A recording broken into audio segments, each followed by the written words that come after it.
Hola, ¿qué tal? Bienvenido a esta nueva entrega donde vamos a conversar un poco sobre el tema de la Biblia. El expositor, nuestro pastor Aarón Herrera. Y bueno, mi hermano Aarón. Bueno, interesante es este tema.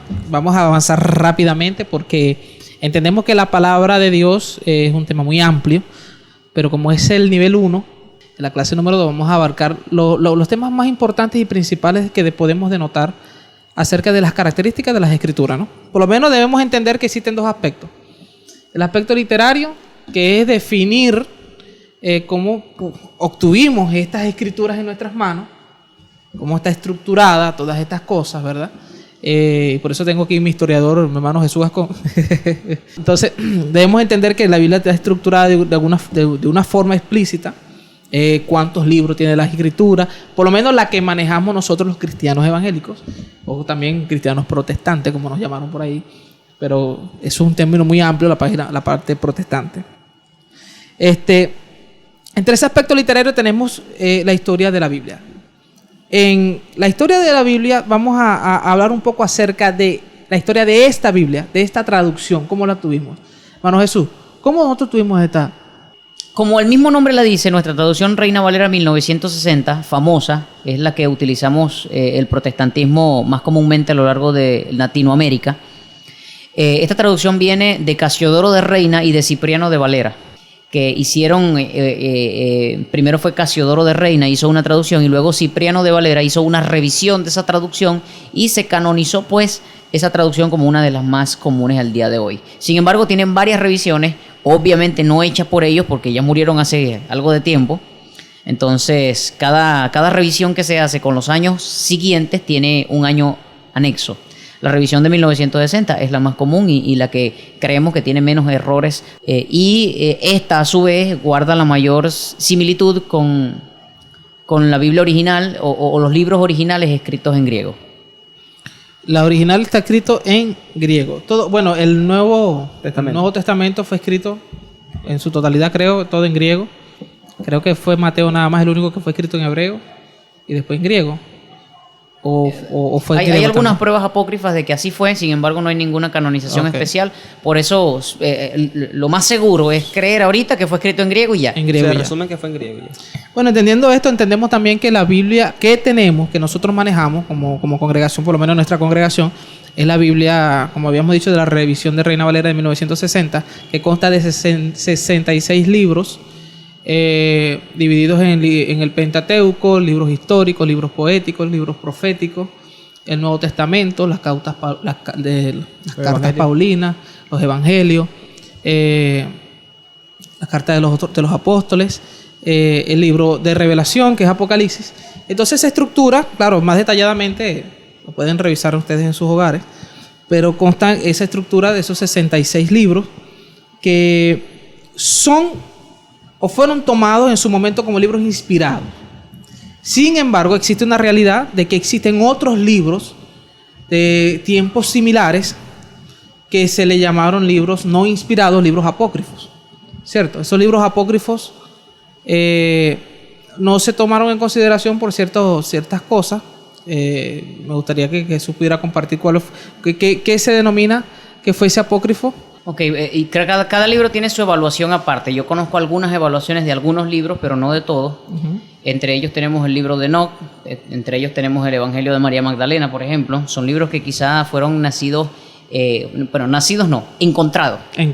En años muy posteriores, con lo cual no da una seguridad de que realmente son canónicos. Y evidentemente algunos de ellos tienen, como el Evangelio de Tomás y algunos otros que están por allí mencionados, tienen un contenido extraño, si se quiere, que quizás no contradicen, pero sí dicen cosas muy extrañas y a veces contradicen las escrituras. Ahora, hay otro grupo de libros que son los libros deuterocanónicos. Esos libros son los que están dentro del mismo cristianismo, pero de una rama diferente, como el catolicismo, que son libros que tampoco cumplen los requisitos según nuestro parecer por las mismas razones, pero aún así se conocen en la actualidad como libros importantes. Primera, Segunda de Macabeo, Judith, Tobías y algunos otros que están por allí, que de alguna forma nosotros creemos que contradicen las escrituras, que sí estamos seguros que son inspiradas por Dios. El por qué, creo que cada libro tiene un porqué específico y entonces entrar en decir por qué de cada libro cada uno, hay que hacer un estudio de cada libro para identificar por qué. Hay libros que tienen cosas de brujería, libros que tienen cosas históricas que nada más te dicen, bueno, y en la historia pasó esto, esto y esto, y ya, eso no tiene nada de inspiración divina, etcétera, etcétera. Ok, perfecto. Bueno, entendiendo eso, esa ya era la parte literaria, lo que significa también la palabra Biblia. La palabra Biblia, como ya todos saben, tiene de la raíz de biblioteca, es decir, una sola, una variación de muchos libros dentro de uno solo. ¿Entiendes? Por eso se le puede llamar así también. En el aspecto espiritual hay que entender algo muy importante. En esta clase debemos comprender que ¿por qué se le llamamos a estas escrituras que es inspiración divina? Inspiración divina. Y yo creo que una de las cosas más resaltantes es que se le llama inspiración divina porque fue inspirada por Dios a los hombres que en su momento escribieron estas palabras. ¿Okay? Entonces, ¿cómo nosotros podemos demostrar básicamente que esto es inspiración de Dios? ¿Cómo podemos demostrar esto? Muchos toman el verso de la palabra en 2 Timoteo 3:16 para decir que toda la escritura es inspirada por Dios, dando a entender que inspirada. Pues la palabra inspirada para decir es inspirada. Entonces es inspirada por Dios porque ella dice que es inspirada por Dios. Segunda de Pedro 1:21. Porque nunca la profecía fue traída por voluntad humana, sino que los santos hombres de Dios hablaron siendo inspirados por el Espíritu Santo. Dando a entender que la profecía y la inspiración vino directamente por medio del Espíritu Santo sobre aquellos hombres que escribieron sobre qué, sobre lo que había de venir, ¿me entiendes? En lo que conocemos ahora después de Cristo, ¿entiendes? Entendiendo que todos profetizaron una sola cosa, todos hablaban una sola cosa. Estos hombres no se conocían entre sí, algunos, ¿no? Tenían tiempo de diferencia de vida entre ellos, o sea, unos murieron mucho tiempo después de muertos, otros escribieron lo mismo. Entonces comprendemos, así también como dice en 1 de Pedro 1:10, ¿no?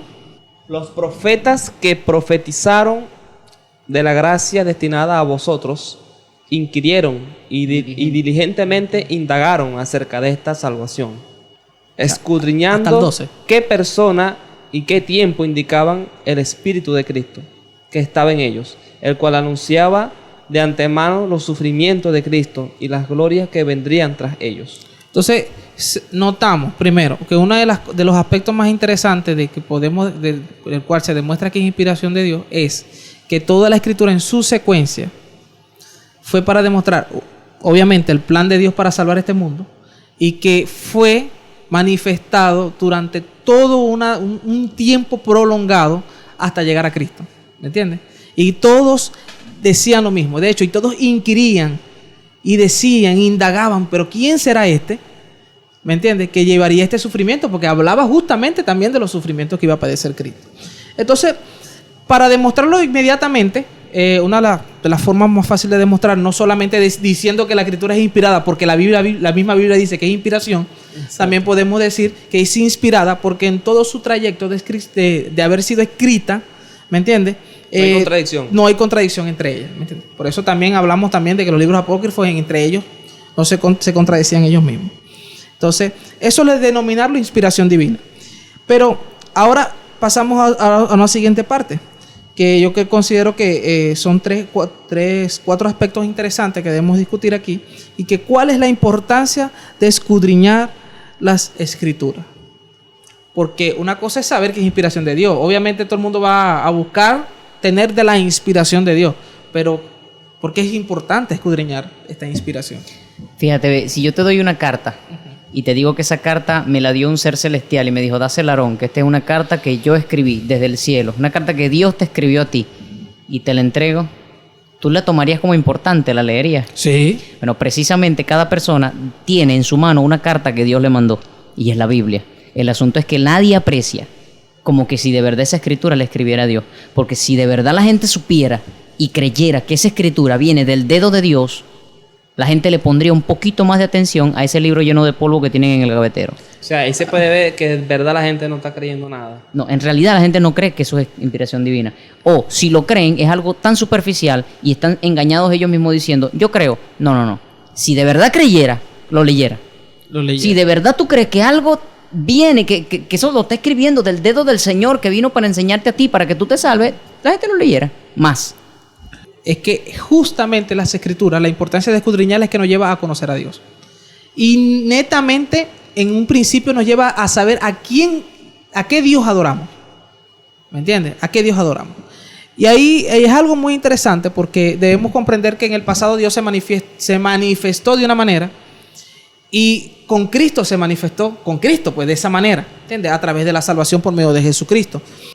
Entendemos ahora que se profundiza quién es Dios y a quién adoramos. Y creo que uno de los ejemplos más interesantes que existe, yo creo que lo podemos conseguir en el libro de Juan, cuando Jesús habla a la mujer samaritana, donde le dice, ustedes adoran a lo que no saben, ¿entiendes? Dándole a entender que estaban adorando a un Dios que no conocían. La única manera de conocerlo es a través de las Escrituras. Entonces, si no se conoce a Dios a través de la Escritura, entonces es un Dios no conocido para nosotros. Es un Dios no conocido. ¿Qué tú opinas, Jesús? Hay un pasaje bíblico donde el Señor se encuentra y de repente llega un joven rico y le dice, Señor bueno. Pero él le dice, pero ¿por qué tú me llamas bueno si bueno es Dios? Ahí lo que se da a entender es que el Señor, entendiendo lo profundo de su corazón, se dio cuenta que sabía que aquel humano no lo estaba viendo como Dios. Le dijo, tú eres bueno, pero no eres Dios. O sea, en ese sentido, dentro de su concepción mental, él dijo, este ser humano que está parado ahí es bueno, pero no sabía que era Dios. No sabía que era y Dios. Como la imagen y como Dios, Jesucristo es la imagen viva de Dios, y en él habitaba o habitó corporalmente en esta tierra toda la plenitud de la deidad de Dios, él era Dios en la tierra. Entonces, que Jesucristo lo que le está revelando ahí es que no me llames bueno porque tú no sabes quién soy yo. Entonces, teniendo a Cristo de frente, se puede no saber quién es. No saber quién. La misma samaritana le dijo, ustedes adoran lo que no saben, porque ustedes no saben que me tienen que adorar es a mí. Correcto. O sea, eso es lo traducido que Jesucristo no lo dijo. No vieron, no conocían la profecía. Correcto. No solo no la conocían, aún conociéndola, no interpretaron que era él. Entonces, el hecho de conocer a Dios a través de la Escritura es interpretar correctamente la Escritura para discernir quién es el Dios correcto. Si el Dios correcto es el que aparentemente me están predicando, o si es el que aparentemente yo estoy entendiendo que no es el mismo. Hay veces que un pastor se puede parar y predica quién es Dios, y predica los atributos de Dios, cómo es Dios, las manifestaciones de Dios. Y el otro que está de este lado sentado, lo que está es entendiendo otra cosa. Correcto. El pastor dice, Dios es un Dios que en toda circunstancia Él provee a lo suyo, porque Él sabe de lo que tenéis necesidad. Y el que está aquí sentado entendió que Dios le va a regar un carro. Inmediatamente. Que inmediatamente, o sea, Dios le va a dar. Dios es el que provee carro. Dios es el que provee las bendiciones, entonces Dios me va a dar para ver si yo... Entonces, inmediatamente yo lo que quiero decir es que el Dios está contenido dentro de la revelación de la Escritura, y que investigarlo es importante, y hace falta investigarlo con el Espíritu Santo, investigarlo con cuidado. Justamente escudriñar no es solamente leer, sí, sino es profundizar en la lectura. La misma palabra aquí en 1 Pedro dice que inquirieron esta gente. Inquirieron. Que es la palabra que creo que es un término que deberíamos emplear los que tenemos la fe cristiana, ¿no? Inquirir en la palabra de Dios para poder conocer al Señor. Porque muchas veces leyendo la palabra, o quizás no leyéndola parcialmente, o yendo a la iglesia, pueden caer en herejía la gente. Y que el caso interesante de esto es que hay mucha gente adorando lo que no sabe, ¿entiendes? Aún en este tiempo. De hecho, en los Hechos 17:23 hay un ejemplo muy importante cuando era el apóstol Pablo acercándose a uno de los templos de los atenienses, ¿no?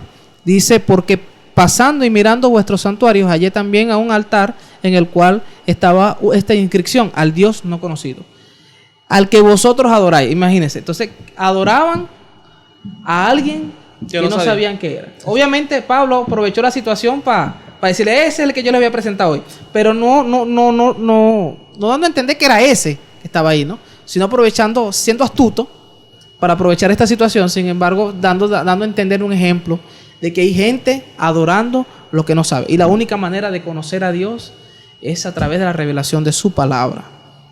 A través de su palabra. Amén. Y siguiendo avanzando, debemos entender esto, que Dios siempre ha sido Dios y se ha manifestado. ¿Y cómo se ha manifestado a nosotros? En el tiempo pasado, como dije, se ha manifestado a través del pueblo de Israel, con sus atributos y en este tiempo a través de Jesucristo para salvación de todas las naciones. Prescindir del conocimiento por medio de escudriñar las Escrituras lleva a adorar a lo que no conocemos. O sea, no podemos prescindir de esta palabra de Dios, porque sencillamente vamos a tener una ligereza o vamos a ser muy guiados falsamente a adorar lo que no sabemos porque no tenemos ni idea entonces de quién es Dios.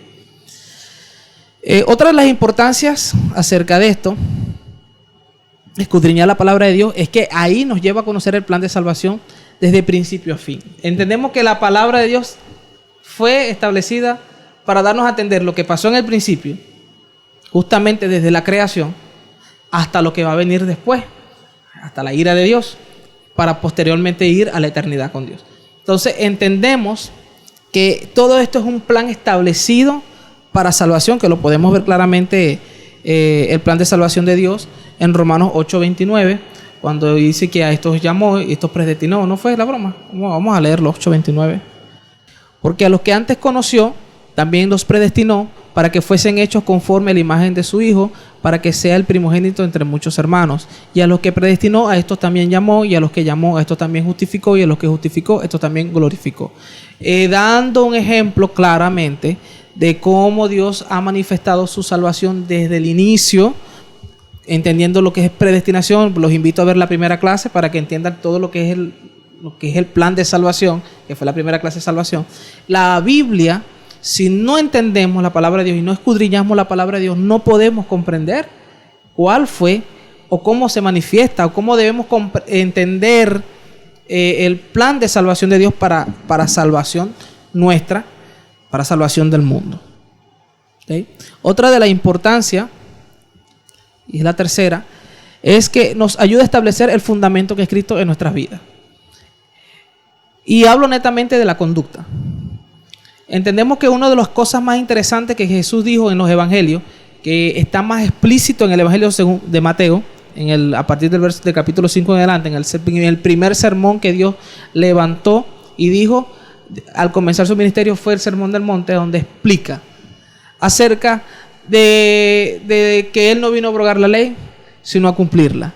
De que amar al prójimo significa la ley y los profetas, dando a entender que debemos tener un fundamento que es Cristo, y el fundamento se basa, por lo menos como dice Mateo 7:24, que el que escucha estas palabras, hablando netamente de todo el sermón que Él dio desde el capítulo 5 hasta el capítulo 7, todo ese sermón dice: el que escucha estas palabras y las hace, las comparo como el siervo prudente que edificó su casa sobre la roca. Pero el que las escucha y no las hace, las comparará como el siervo insensato que edificó su casa sobre la arena. En los dos casos viene la tempestad, pero en el caso de la edificación sobre la arena, la pérdida fue grande, dando a entender que la pérdida es muy, muy fuerte, dando a entender que esa pérdida es la pérdida de nuestra salvación probablemente.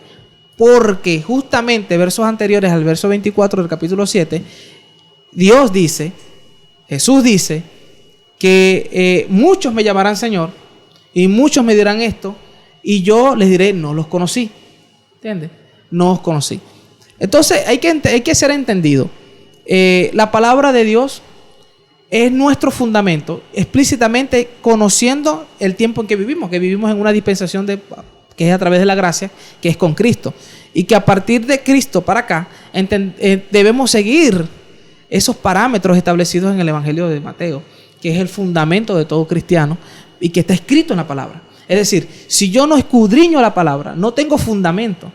De hecho, hay mucha gente que inmediatamente lee la Biblia, pero no entiende que tiene que ser hacedor de la palabra. ¿Me entiendes? Que tiene que ser hacedor de la palabra. Lee las Escrituras y sencillamente lo lee como para ¿cómo se llama? Un pasatiempo. Un pasatiempo, no sé, o una superstición, no sé, para ponerla al lado de la mesa de noche, para dormir, el Salmo 91, y ni siquiera entienden lo que es el significado del Salmo 91, ni siquiera entienden que si el Señor te dice ama a tu prójimo y tú vives peleando con tu prójimo, entonces no estás entendiendo porque no estás escudriñando. El escudriñar no solamente es profundizar en la lectura, sino también intentar por todos los medios posibles hacer lo que la palabra de Dios dice. Entonces, La tercera de las importancias es que esta Biblia establece el fundamento de nuestra propia conducta. Nosotros ya no podemos no podemos mantener la misma conducta que mantiene el mundo, porque lo que mantiene el mundo siempre es todo lo contrario a Dios. Todo lo contrario a Dios. Y la cuarta y muy importante aspecto de importancia acerca de escudriñar las Escrituras es que en ella está contenida toda la utilidad en su totalidad, ¿verdad? Que define la confrontación y la exhortación y el redarguir a las personas cuando se predica, pues, ¿entiendes? La palabra de Dios. Justamente también, por eso iba a usar el verso de 2 Timoteo 3:16. Toda la Escritura es inspirada por Dios y es útil para enseñar, para redarguir, para corregir, para instruir en justicia. Y a fin de que el hombre de Dios sea perfecto, enteramente preparado para toda buena obra. Entonces, amén, entendemos que es a través de las Escrituras, porque si la Biblia, como dice Hebreos 4, es viva y es eficaz y es más cortante que espada de dos filos, ¿entiendes?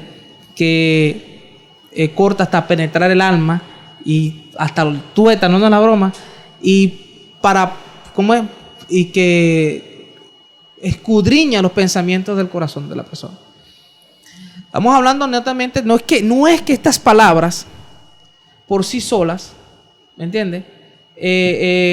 Al leerlas sin entendimiento, al leerlas sin el Señor, funcionan de esa manera, ¿no? Estamos hablando de que la palabra es viva porque es misma palabra de Dios, inspirada por el mismo Señor, y que es manifiesta a través del Espíritu Santo, como le fue manifestada a los profetas que escribieron, inspirados por Dios, esto, pues, ¿me entiendes? O sea, no es algo ligero, no es algo simple. Y hay una cosa también allí que la palabra también sirve como guía de conducta. Nuestra guía de conducta. En ese verso que tú estás leyendo, capítulo 16, si no me equivoco, dice la palabra redarguir. Y esa palabra redarguir es la misma que sale cuando leemos primero el libro de Hebreos, capítulo 11, verso 1. Y esa palabra redarguir es presentar una prueba. O mejor dicho, presentar una evidencia. Es decir, que la palabra es una evidencia de nuestra forma. Sirve como evidencia para la conducta del ser humano. Entonces, esa es una función muy importante de la palabra. En general. Evidencia nuestra conducta. No. La palabra evidencia cómo debemos tener nuestra conducta. Exactamente. Es una evidencia para nosotros poder corregirnos.